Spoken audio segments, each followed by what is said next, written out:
Hello, you beautiful angels. We are here together today to learn about our next assignment, which is going to be a 1-point perspective drawing or painting or artwork.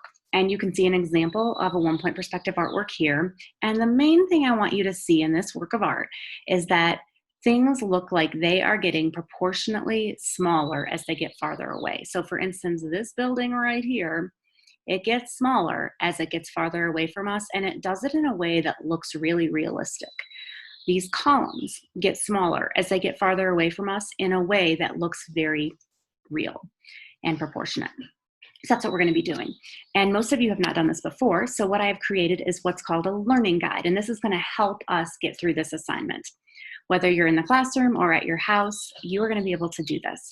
So the first question I am asking you is, how can I create a drawing that looks 3D with materials that enhance the aesthetic of my work? And really, this is a question you're going to be asking yourself.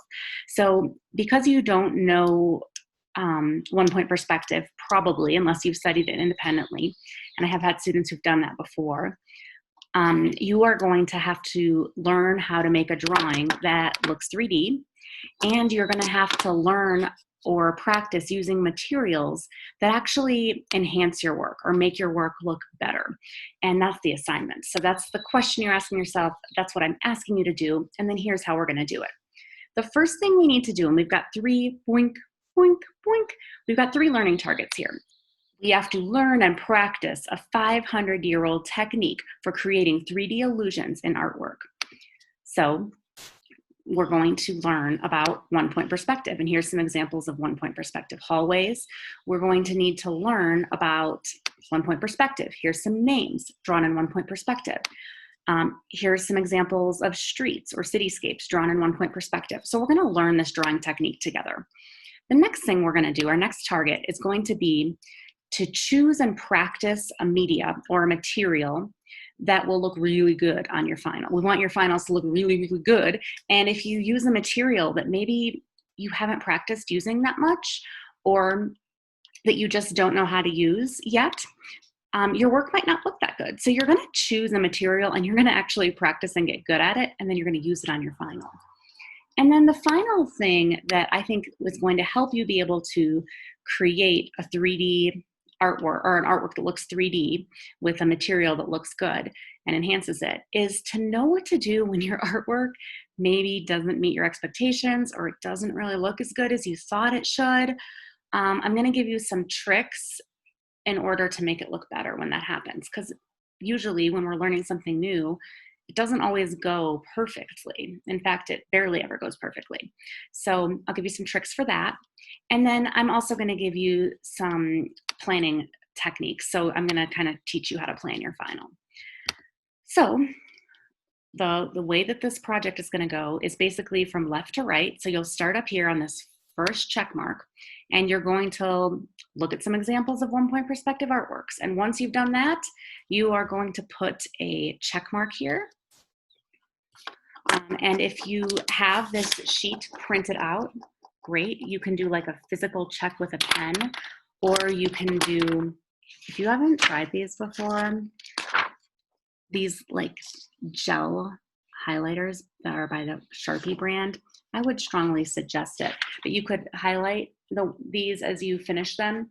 The reason I would suggest using these is because the slick, awesome feeling of this like gel rubbing off on the paper is incredibly satisfying. So if you're in the classroom, come ask me to borrow one of these and I'll let you, because they feel really cool. But you can also just use a pen and check. If you don't have this physical printout because you haven't been to school or you don't have a printer, don't even worry about it. What you can do is you can make a copy of this doc, which is in the Google Classroom. So you would make a copy and you would name it with your name. So mine would say Macintosh 1-point perspective learning guide, and you would just keep it in your drive. So I don't need that right now, but okay. So, and then you could highlight this like so, whoop, and just use this, whoop, I'm done, like that, once you finish each one.